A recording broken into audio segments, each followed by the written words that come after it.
Добрый день. Мы пачынаем жывы эфир со студыі радыё Свабоды. Наша перадача, наша трансляцыя будзе прысвечаная вынікам выбараў мясцовыя саветы, якія адбыліся ў Беларусі учора.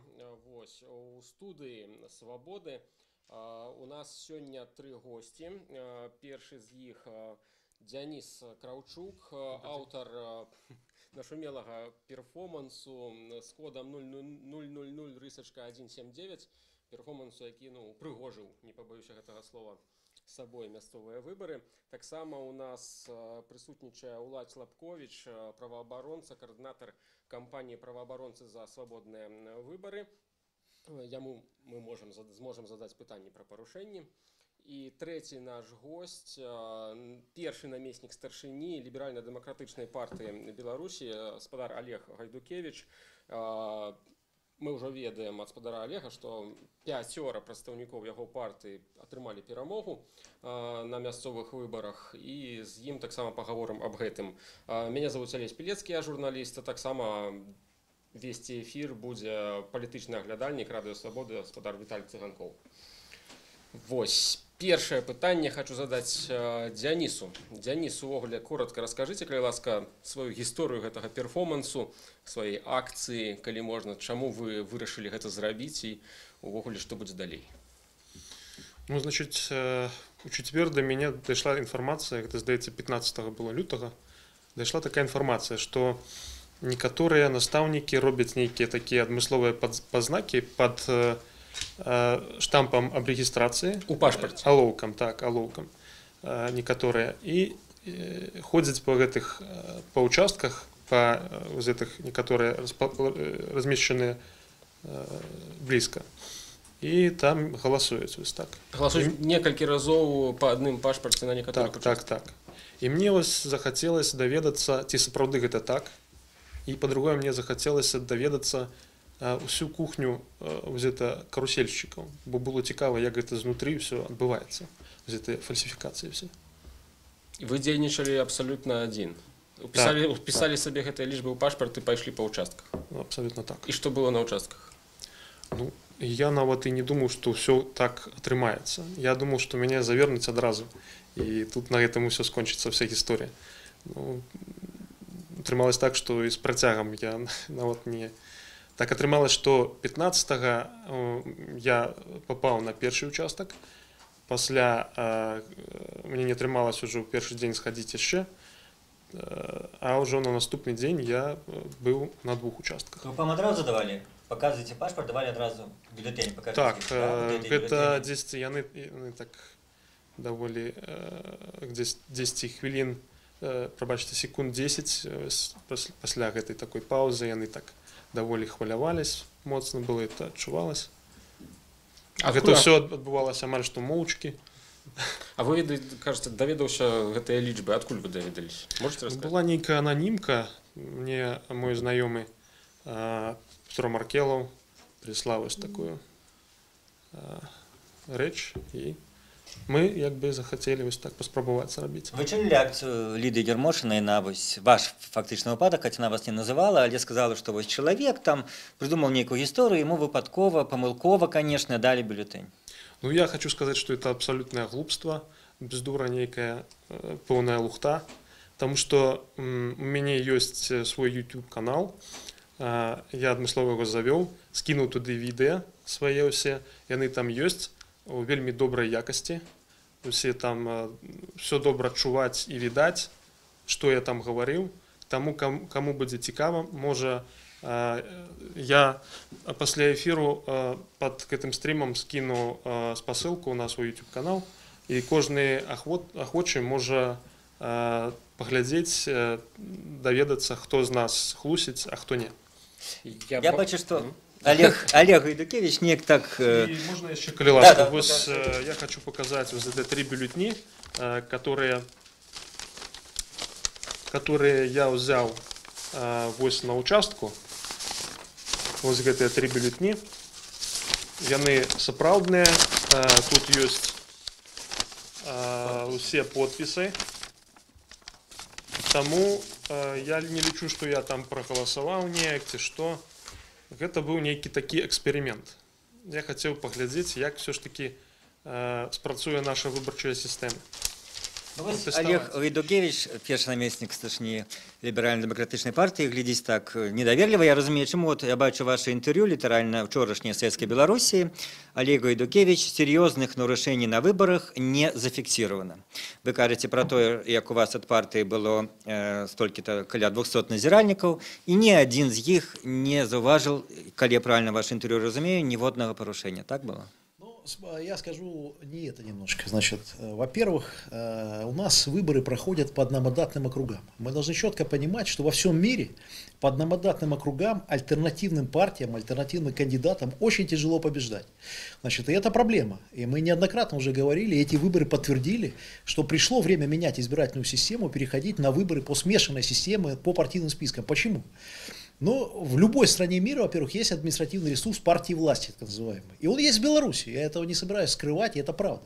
Значит, вчера, когда я давал интервью, я сказал, что таких нарушений, которые бы повлияли на ход выборов, которые бы мы сказали, что они вот не соответствуют действительности, мы их не выявили. Но есть другая проблема. Значит, у нас по огромному количеству округов, это не только касается ЛДП, это касается всех альтернативных сил, которые у нас представлены в стране. И есть округа, где люди набирают от 7 до 20% голосов, даже по официальным данным Центра избиркома. Значит, и эти люди никак не представлены в местных советах. Это плохо. Значит, то есть на сегодняшний день пришло время менять избирательную систему. И мы видим в Европе то же самое. Возьмите последние парламентские выборы: Австрия, Германия, Франция. Значит, если Франция, где идут выборы по одномандатным округам, там альтернативные партии набирают малое количество голосов. Та же Мари Ле Пен, Национальный фронт, набравшая на президентских выборах почти 23% голосов, на одномандатных округах получает 3 депутата. То есть вот с этого надо исходить. Значит, то есть одномандатная система округов, она сама по себе не позволяет в полном объеме представлять альтернативу.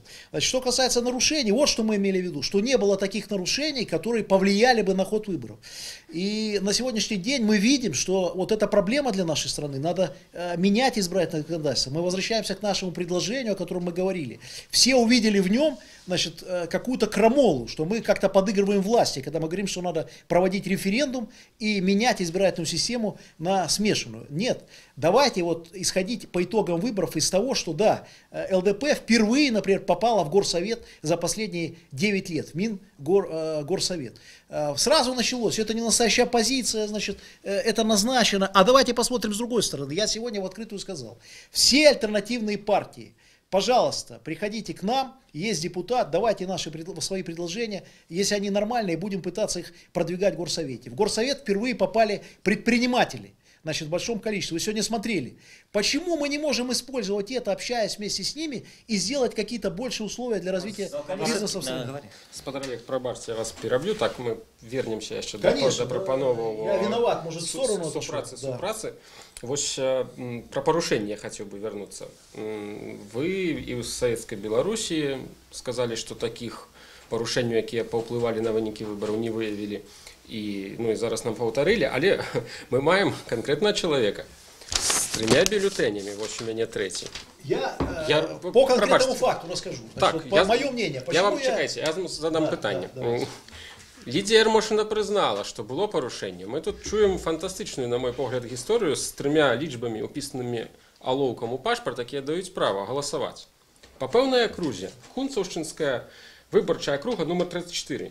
І я серед гэтых 6 кандидатів бачу Кур'яновича Дмитрия Миколаевича, член ліберальна-демократичної партії, ваш чоловік. Ці ви готові відстоювати інтереси свого кандидата зараз, звертатися так само, підтримати, так розумію, господар Денис буде подавати заяву у Генпрокуратуру. Ці ваша партія готова підтримати свого ж кандидата, вибори, по окрузі якого, як ми розуміємо, проходили не зовсім відповідно законодавству. Чи вы готовы зараз идти в Генпрокуратуру и отстаивать его интересы? Давайте честно отвечу, честно, откровенно. Не готов, почему, но в Генпрокуратуру пусть обращается. Что меня смущает вот в этом факте конкретном, который озвучивает наш вот, коллега, который Денис, который здесь присутствует. Я с уважением к нему отношусь и не собираюсь там говорить, что он обманывает или не обманывает. Но что меня смущает?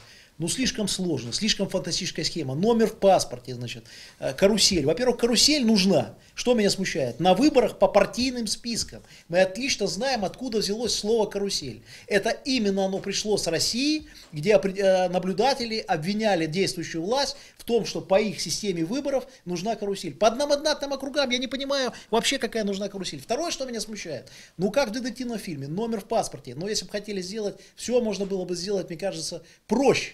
Значит, поэтому я не верю, вот, что надо номер в паспорте писать, еще метку специальную можно где-то поставить, кодовое слово. Значит, очень сложно, особенно с учетом того, что в этих избирательных комиссиях находятся обыкновенные люди, обыкновенные учителя. Значит, я бы никогда не поверил, чтобы если такую сложную схему придумать, а я это говорю еще как человек, который разбирается в оперативной работе, разбирается в каких-то схемах, значит, как это утаить потом? Это слишком как-то детективно, как в фильме фантастическом. То есть меня это смущает. Поэтому именно по этим фактам я не могу поддержать обращаться в Генпрокуратуру. Если человек... Огульную оценку выборам, не будем спорить на этом факте. Вот у вас от партии было 224 зарегистрированных кандидата.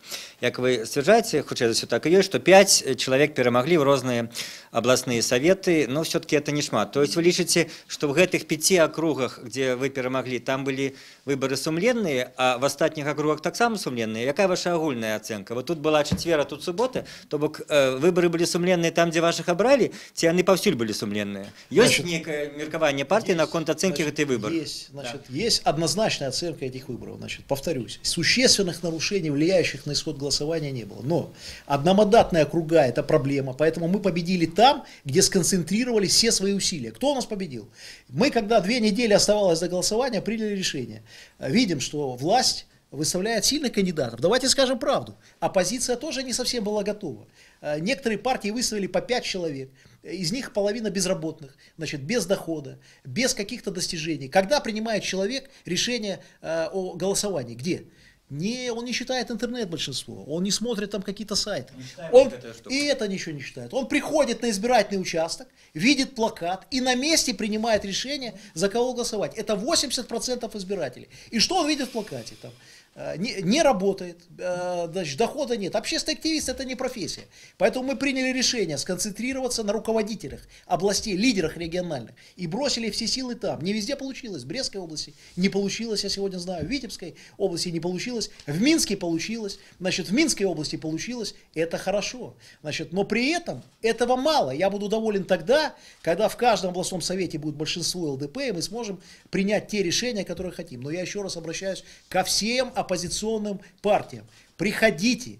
Мы еще до начала голосования, ладно ЛДП, да вы между собой друг друга обвиняете, кто настоящая оппозиция, кто не настоящая. В политике имеет значение только результат. Все остальное это слова и никакого смысла не имеет. Вы не скажете, вы оппозиция, либо вы не оппозиция? Мы оппозиция. Значит, оппозиция. Мы были оппозицией, есть оппозиция и будем оппозицией. Мы никогда не будем ни в областном совете, ни в горсовете превращаться в болванщиков, которые совсем соглашаются и делают. Этого не было и никогда не будет. Не допускайте того варианта, что вы до влады придете, когда вам не треба будет быть оппозицией. Значит, мы придем к власти, будем все для этого делать, мы будем бороться за власть. И поэтому мы оппозиция. Если бы мы не были оппозицией, значит, то мы бы, наверное, были не в таком количестве, а в гораздо большем присутствовали в областных советах. И нас обвиняют, что мы не оппозиция, и при этом забывают, а что нам дали? Где-то, когда-то. Мы на каких-то должностях находимся. Мы где-то занимаем где-то большинство в каком-то горсовете или в облсовете. Да давайте скажем правду. У нас Конопатская с Анисием не успели избраться в парламент. Их через неделю уже сказали, что это не оппозиция. У нас такое ощущение, что если ты куда-то избрался или занял должность, вместо того, чтобы использовать эти возможности для блага перемен всей страны, значит, мы начинаем друг друга обвинять. Кто что? Давайте вместе, например, все политики, все эксперты, все политические силы скажем, нам нужны партийные списки. Все вместе подпишем декларацию президенту. Все оппозиционные партии за это выступают. Но на словах. А когда касается вопроса, что давайте все вместе что-то сделаем, вот я предлагаю, давайте все вместе потребуем, чтобы в стране мы перешли на выборы по партийным спискам на следующих выборах. Ну давайте что-то делать. Я вот избрали наших депутатов. Приходите к нам. Приходите, давайте решать какие-то проблемы вместе. Я прапаную вярнуцца нам да тэмы ўчарашніх выбараў і хочу задаць пытанне спадару Уладзі Лапковічу. Вось як праваабаронцы ацэньваюць тое, што адбывалася учора, ці ёсць нейкія перамены, як колькасць парушэнняў зафіксаваных, якія гэта парушэнні, магчыма, нешта новае? Мы назіралі ўсю выбарчую кампанію, но сапраўды, скажем, больш цікавыя тыя кульмінацыйныя моманты. І трэба адзначыць, што мы прыйшлі да высновы, я пачну з высновы, што мы лічым, што выбары, якія адбыліся учора, не адпавядаюць міжнародным стандартам і не могуць з'яўляцца свабоднымі, справядлівымі і дэмакратычнымі выбарамі. Мы фіксавалі тыя парушэнні, якія ёсць класічныя ў Беларусі і якія сапраўды ўплываюць на вынікі выбараў. Это не тыя незначныя парушэнні, пра якія кажуць прадстаўнікі ліберальна-дэмакратычнай партыі, а тыя парушэнні, якія сапраўды ўплываюць на вынікі выбараў. Гэта, напрыклад, адназначнае завышэнне яўкі на выбарчых участках. Нашы назіральнікі на датэрміновым галасаванні фіксавалі відавочную фальсіфікацыю яўкі, калі яна бралася з паветра. І гэта значыць тое, што гэта ўплывае на вынікі выбараў, таму што людзей не было на выбарчым участку, но чамусьці яны прынялі ўдзел у галасаванні. І гэта мы назіраем заўсёды, ўжо пачынаючы з 2012 года. Тады это было яшчэ в маленькіх памерах, але на мясцовыя выбары, дзе ўлады асноўныя, скажем, апанент, это нават не партыі і не палітычная апазіцыя, яўка, то гэта асноўная праблема. Мы, на жаль, фіксавалі грубейшае парушэнне правоў назіральнікаў падчас падліку галасоў. Бачна, што з'явілася новая установка, якой раней не было, катэгарычна забараняць назіральнікам здымаць. Все назіральнікі нашай кампаніі ад палітычнай партыі, якія выдалялі з участкаў, яны выдалялись збольшага за здымкі. Я думаю, што прагназую, што наступнае забароняць і сродкам масавай інфармацыі, таму што гэта сапраўды бачная праблема, калі ёсць пастаянны стрім з гэтага падліку галасоў. Вельмі важна тое, што да падліку галасоў не дапусцілі, што падлік галасоў быў небачны, што падлік галасоў адбываўся в сітуацыі, калі невядома, якія маніпуляцыі адбываюцца за гэтымі сталамі, і вынік дастаткова выклікае падозрэнні. Калі казаць пра факты, напрыклад, у Віцебску Павел Левінаў, наш калега, назіральнік, ён проста крыкам крычаў сябрам камісіі аб тым, што там лежала два стоса, адзін за перамогшага кандыдата, дзе было где-то 400 бюлетэняў, побач стос где-то ля 200 бюлетэняў за апанента, но яны пішуць апаненту 37 галасоў. І ён кажа, ну як же так, 37 выглядае дакладна іншым, сябры камісіі, вы ж удзельнічаеце ва ўсёй этой працэдуры. На гэта адбываецца такое поўнае маўчанне. Ці, напрыклад, Светлагорску, калі адна з формаў фальсіфікацыі, гэта так званае галасаванне на даму. Мало того, што адбываецца абсалютна незаконна, таму што галасаваць на даму могуць тыя людзі, якія самі запрасілі камісію, а ў нас татальна адбываецца абыход, што ўжо само па сабе неяк, зусім не стасуецца з выбарчым кодексам. Но тую карціну, якую мы назіралі, наша назіральніца пайшла з адной з бригад, там было 120 з нечым чалавек, якія былі внесены в этот спіс для галасавання на даму. Проголосовало 16, астатнія просто выгналі эту камісію. Побач пайшла іншая бригада, якая дзейнічала, дзе не было назіральніка, там за 3 гадзіны, за 2 гадзіны проголосовало 200 человек. Это физично немагчыма. Поговорить про вот это датэрміновае галасаванне зараз таксама з вами, бо колькі ўжо выбараў ёсць такія, просто эпізоды, скажем так, забаўныя, калі іншае слова не падабраць, калі падчас агульнага дня галасавання на участку, дзе ёсць там назіральнікі альбо замежныя, то, напрыклад, апозіцыйны кандыдат выйграе. І ранейшыя былі, на гэтых выбарах такі выпадак был з Юрасём Губарэвічам, лідарам «За свабоду», калі на адным з участкаў, дзе была посол Британии присутнічала, и он там перамог. Ну, а по выніках, по всім ягонай акрузе, а таксама на датэрміновым галасаванні ён там атрымаў полны нуль і выніку прайграў. То вось гэтыя рэкорды, якія зараз паставілі ўлады, кожны выбар яны іх павялічваюць. Як праваабаронцы іх ацэньваць, а потым, Олег, вам пытанне, як палітык, як вы ставіцеся да ідэі, што датэрміновае галасаванне проста трэба адмяняць, адкажаце пасля ўладзе? Ну, мы трактуем гэта як адназначную дэградацыю ўвогуле ўсяго выбарчага працэсу. Мы бачым тое, што тыя выбары, якія адбыліся, яны абсалютна здэградавалі в такім выглядзе, які на ёсць зараз, яны проста далей не могуць працягвацца. Яны патрабуюць неадкладных істотных зменаў. Напрыклад, ну, абсалютна ж відавочнае парушэнне, калі, напрыклад, наш назіральнік у Магілёве вынес один такой бюллетень, а по логике речи абсолютно, скажем, это же элементарная физика. Когда действие бывает, то она повинна побывать повсюль. Когда мы побачим бюллетень, человек его берет и выносит. И он в урну не трапляет. Это значит, что в урны он не потрапил. Значит, в урне повинно быть меньше бюллетеней, чем подписов в подписном листе. Но оно же совпадает. Но оно же потом совпадает. Это значит про что? Про то, что подлик голосов... Что подлик голосов абсолютно тыя бюллетені, якія в скрынях, не маюць нічога агульнага з вынікамі ў выніковым пратаколе. Як, ну, умоўна кажучы, пасля гэтага казаць пра тое, што парушэнні не паўплывалі на вынікі выбараў. На жаль, паўплывалі, таму што на дадзены момант у нас мы маем сітуацыю, калі вся выбарчая працэс, ён увогуле, выбаршчыкі ўжо в этом працэсе не патрэбны. Патрэбна хорошо адладжаная машына, якая вот... Дарэчы, вы можете расказваць гэтую гісторыю. Ну, мы ўчора працавалі на адным з участкаў, на якім, з якога вы, як вы гаворыце, знеслі адзін з гэтых бюллетэняў. І, ну, у нас ёсць протакол, можам зараз пасля эфіру праверыць. Ці супадае, таму што эти 4 бюллетені павінна не быць. Это значит, што павінна быць лічба атрымана плюс 3, а выявлена в скринях голосования минус 3. Вот что, ну это ж элементарная математика первого класса. Олег, вы бачите некую погрозу атрыманного голосования, так само за это все нормально? Нет, значит, я что считаю? Все наши изменения, которые мы предлагаем в избирательное законодательство, все вместе должны привести к тому, чтобы в областных советах, в парламенте было больше альтернативы. Чтобы не было того, это очень плохо для этого. Застой страны, если везде будет одно и то же мнение, если будет только партия власти, мы это проходили в СССР. Именно из-за того, что было только КПСС, не было многопартийности, и во всех уровнях сидели люди, которые мыслят одинаково, и только соглашались и жали кнопку «да», «да», «да», из-за этого система гниет. Мы этого категорически не хотим.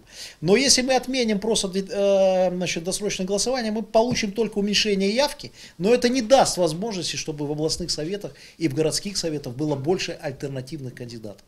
Все-таки я считаю, что мы кардинально решим эту проблему. Все эти разговоры сразу пройдут, как только мы перейдем на пропорционально-мажоритарную систему. Объясню почему.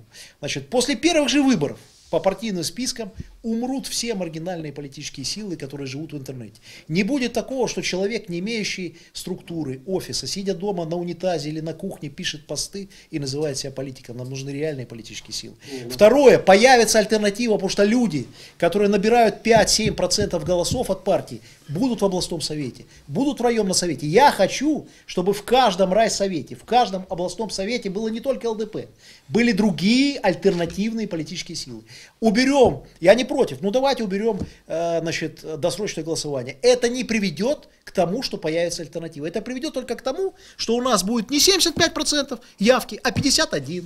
Значит, 49. Значит, но от этого ничего не изменится. То есть я все-таки 30-40 ничего. Не спорю, но это не решит ту проблему, о которой мы с вами говорим. О чем мы сегодня говорим?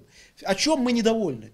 Те, кто смотрит за этими выборами. Выборы закончились, альтернативы мало. На сегодняшний день я посмотрел, на местных выборах альтернатива только одна. Нравится это кому-то, не нравится, это ЛДП. Можно нас что угодно про нас говорите, но у вас нет другого на сегодняшний день в областных советах. Вы самая массовая партия. Вот по этих выниках вы назвали, что 5 человек прошло. От Компартии прошло 16 человек. От Республиканской партии «Працы и справедливости», ведаете такое, да? 11 человек. Значит, они больше впливовые, чем вы. Это вообще не альтернатива. Значит, они больше могутные, чем все вы, да? Это филиалы Белой Руси. Это административный ресурс. Это партия власти, коммунисты, РПТС, еще туда Улаховича, аграрная несуществующая, республиканская несуществующая. Все, что на бумаге в Минюсте существует, это все филиалы Белой Руси. Это не альтернатива.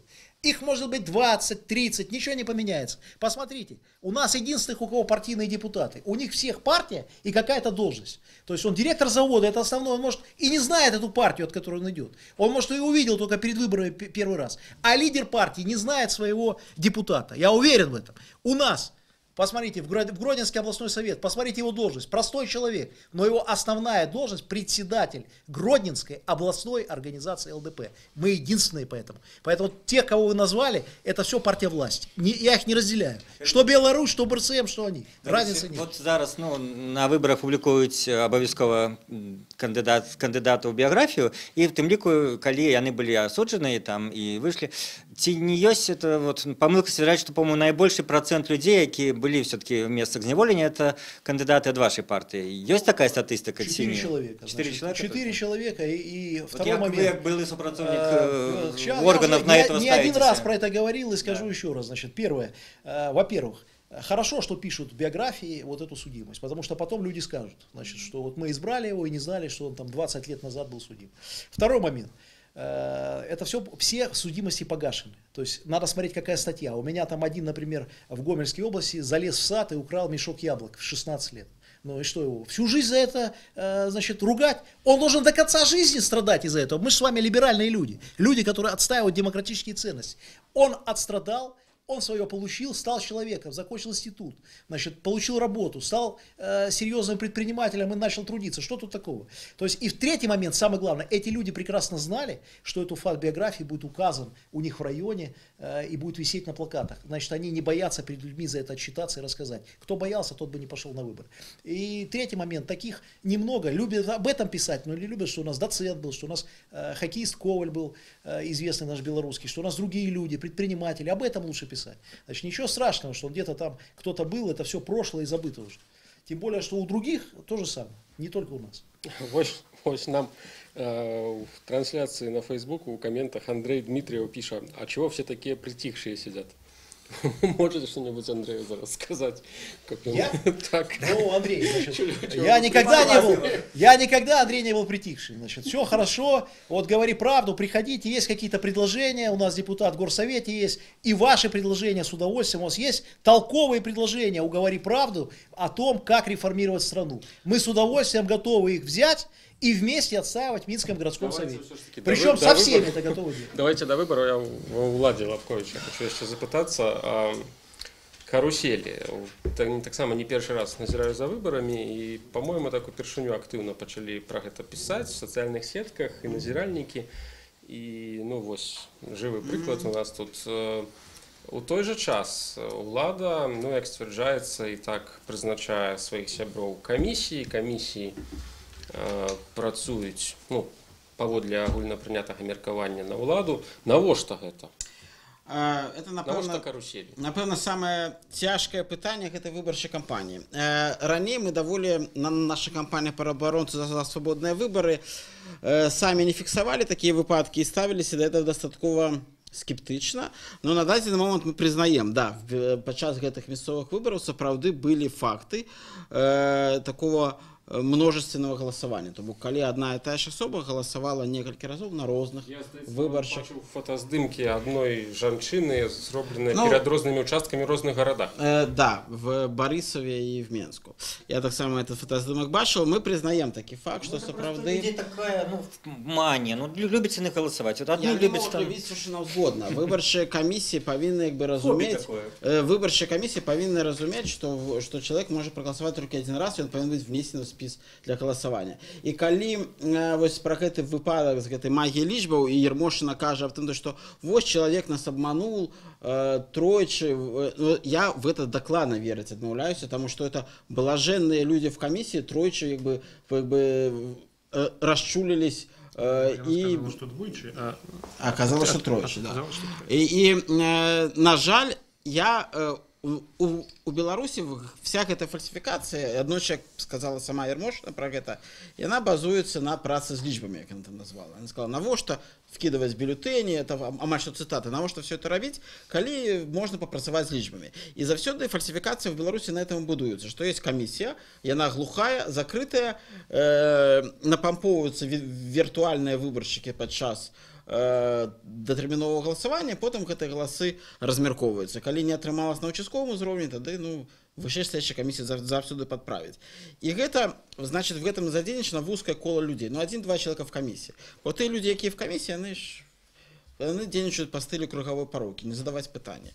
Навошта яны зараз пайшлі на стварэнне большего кола таких просто людей. Как эксперимент, да. новые методы пособрать. Я думаю, может что скласться такая ситуация, когда это будет на некой конкретной окрузе с потребой, где будут там послы сидеть, где будет тяжко, где звычайными традиционными манипуляциями уже не обыдешься. Только в одном выпадку. Это такая манипуляция потребна только в одном выпадку, коли ты хотя б мінімальна празрыста лічыш бюлетэні. Да.